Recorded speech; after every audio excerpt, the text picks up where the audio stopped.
Assalamualaikum warahmatullahi wabarakatuh, brothers and sisters in Islam. Our today's topic is about shirk.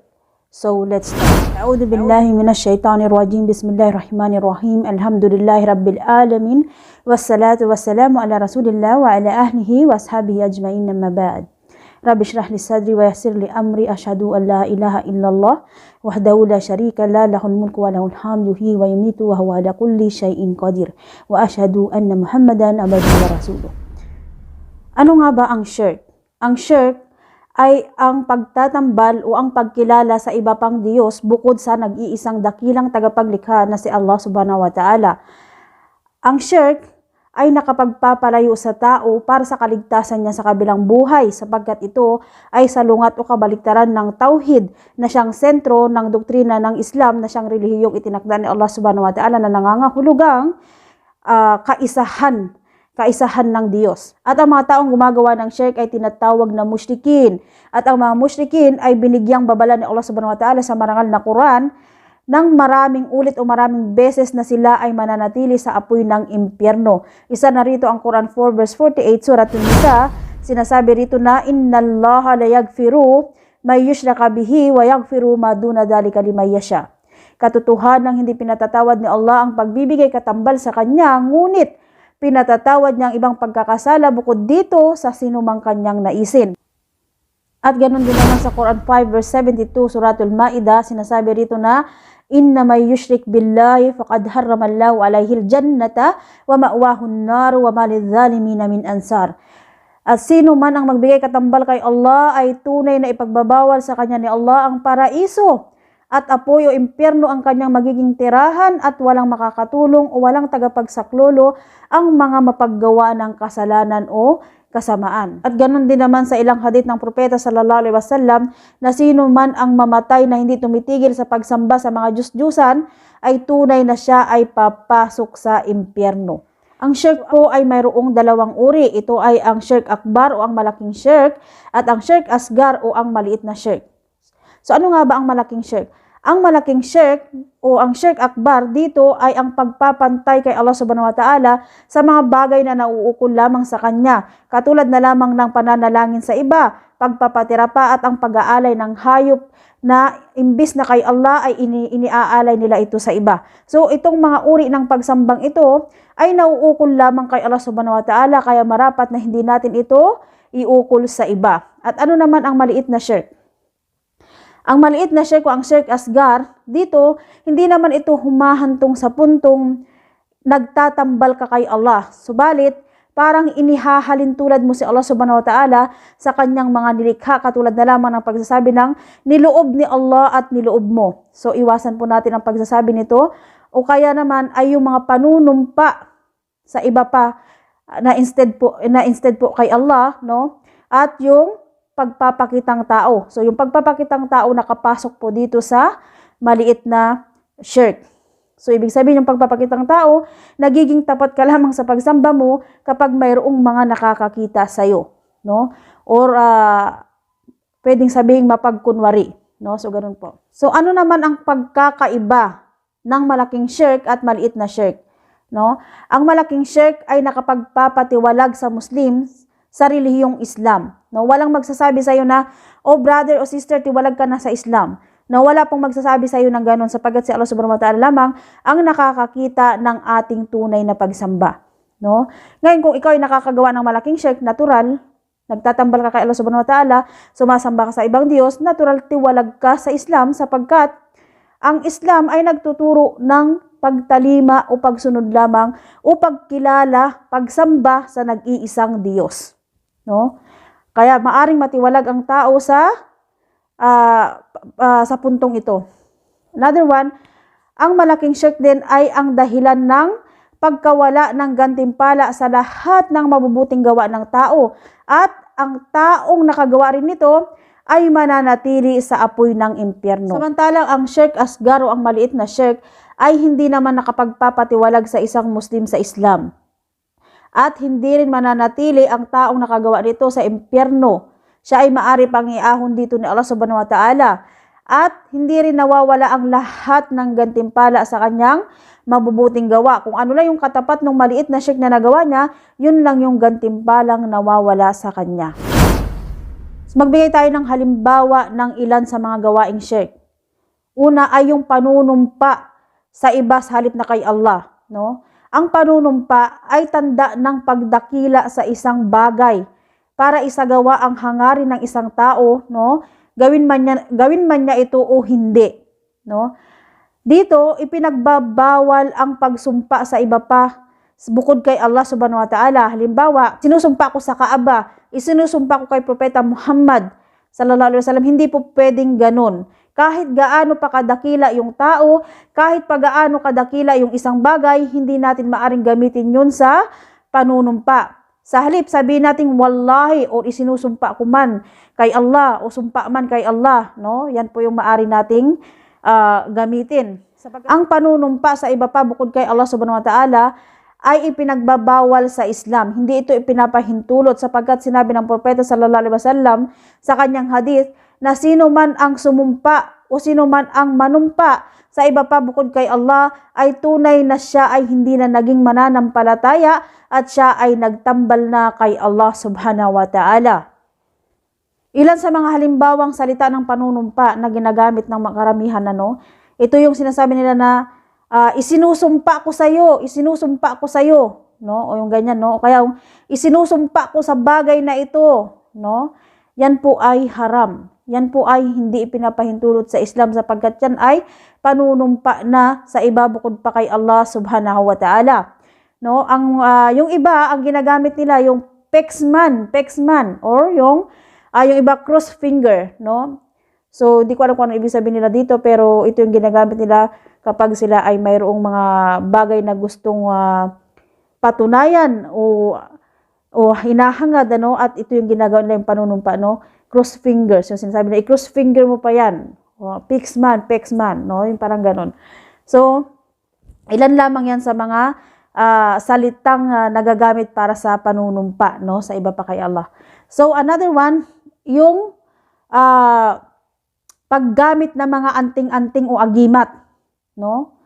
Marami pong gumagamit niyan. Yung iba, yung mga, pag may mga karamdaman sila, meron silang mga isinusukbit sa kanilang ikinikwintas nila o inilalagay nila sa kanilang bewang. So, yung iba, nakikita ko, ang ginagamit nila is yung mga bala ng baril, no?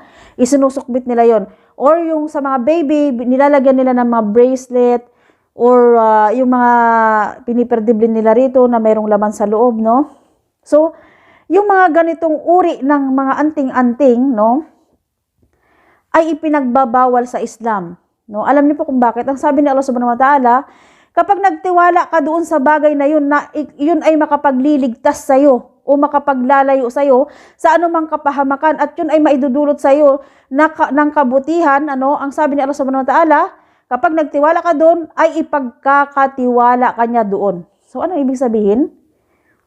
Nagtiwala ka doon sa bagay na yun ay makapagliligtas sa'yo o makapaglalayo sa'yo sa kapahamakan at si Allah ay isinantabi mo.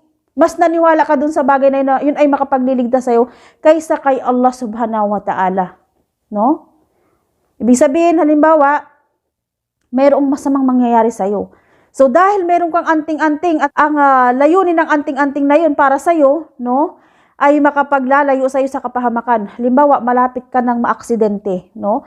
At iniisip mo na yung anting-anting na yun ay makapagliligtas sa'yo sa aksidente, makapaglalayo sa'yo sa aksidente, no? Pababayaan ka na ni Allah subhanahu wa ta'ala. Instead na iligtas ka ni Allah subhanahu wa ta'ala doon sa kapahamakang yun, no?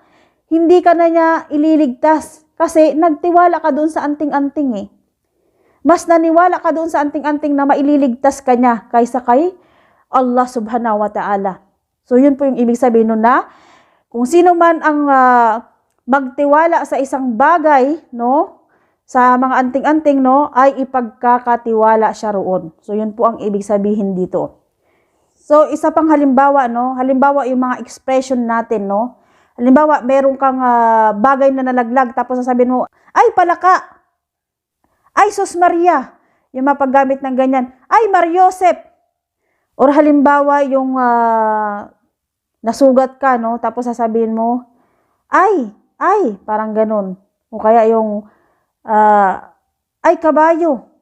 Yung mga ganyang expression, para ka nagpapasaklolo sa iba. Instead na ang tawagin mo ay si Allah, magpasaklolo ka kay Allah, yun ang nasasabi mo. No? Yung parang pag nagugulat ang isang tao, 'di ba? Kung ano-ano yung mga nabibigkas nila, no? So ganun po 'yun. Marapat na kapag tayo ay nagulat, tayo ay nasugat, may mga bagay na nalaglag, sabihin lang natin bismillah. No? Bismillah, ibig sabihin sa ngalan ni Allah o sa ngalan ng Diyos. No, 'yun po yung tamang gamit. Para hindi po tayo makagawa ng maliit na shirk. Dumako tayo sa ikalawang shirk, no? Ito yung malaking shirk. Una, ang halimbawa nito ay yung pag-aalay ng hayop sa iba bukod kay Allah Subhanahu wa Ta'ala. No? Ang pag-aalay ng hayop ay isang uri ng pagsamba kay Allah Subhanahu wa Ta'ala. Kaya naman, kapag ikaw ay nag-alay sa iba, ito ay mahuhulog sa malaking shirk sapagkat ito ay pagtatambal na. No? Ang pag-aalay ng hayop ay iniugnay o inihalili ni Allah Subhanahu wa Ta'ala sa ating sala.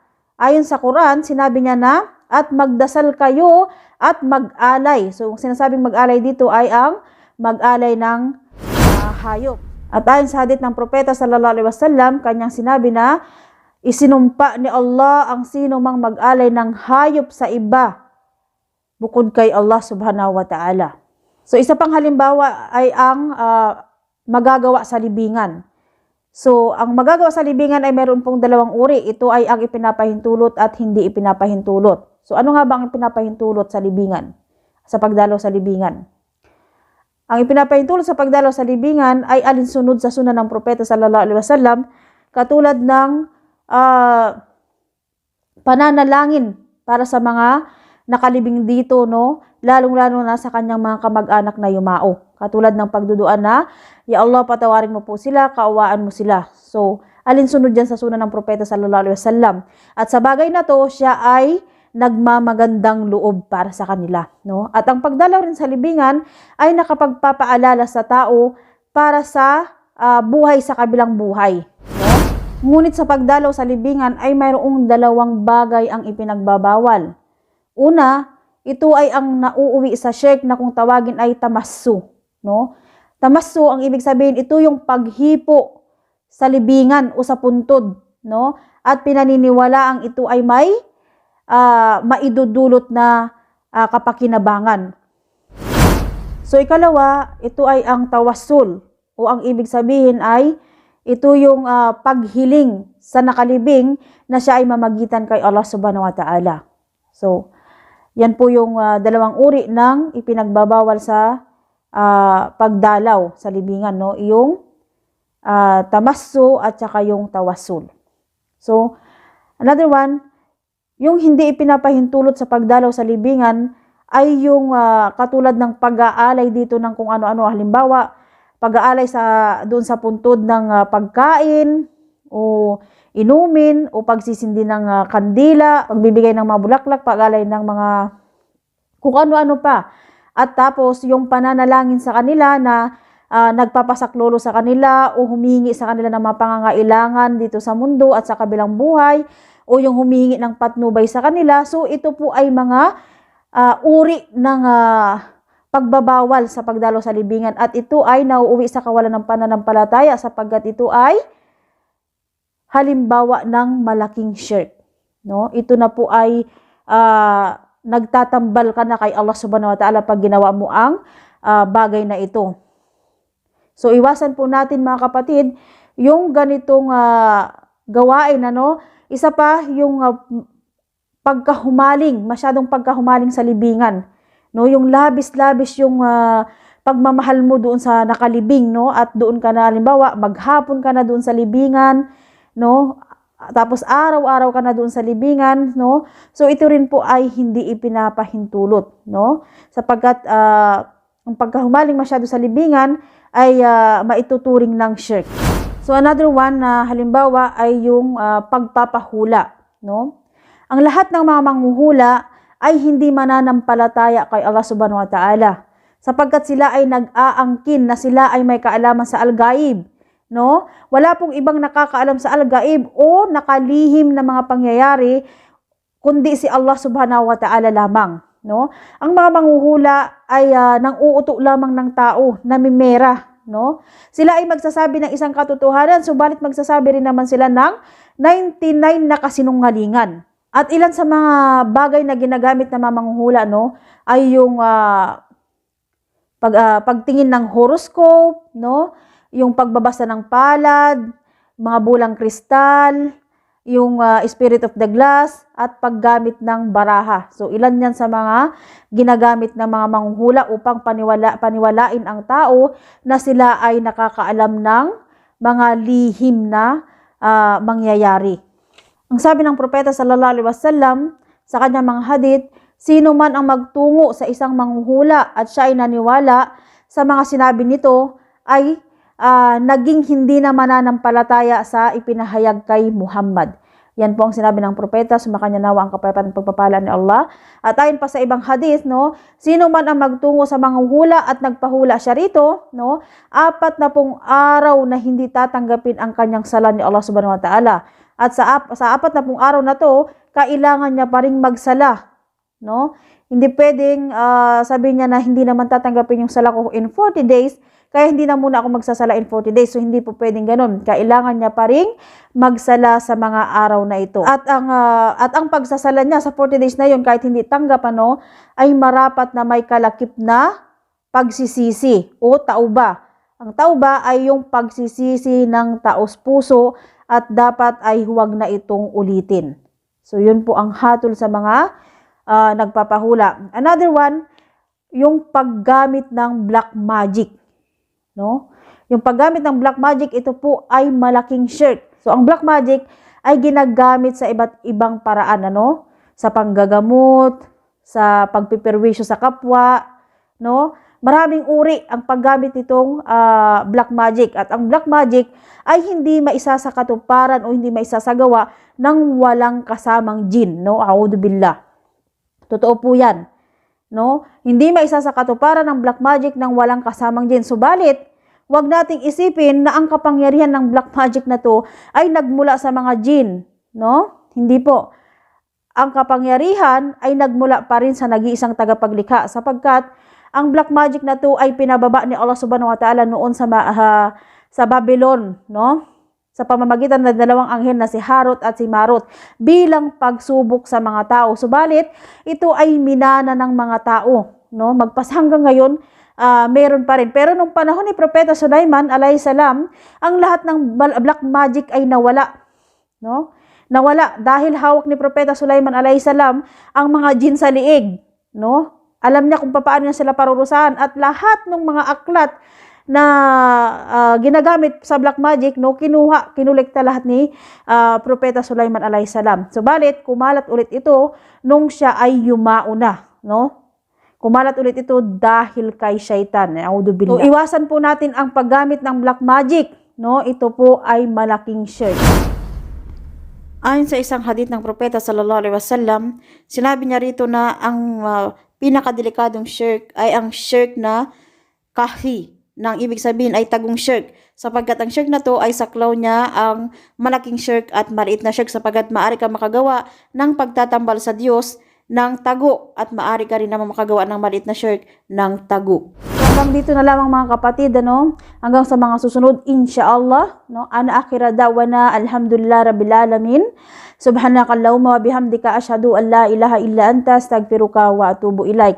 Again, assalamualaikum warahmatullahi wabarakatuh, brothers and sisters in Islam.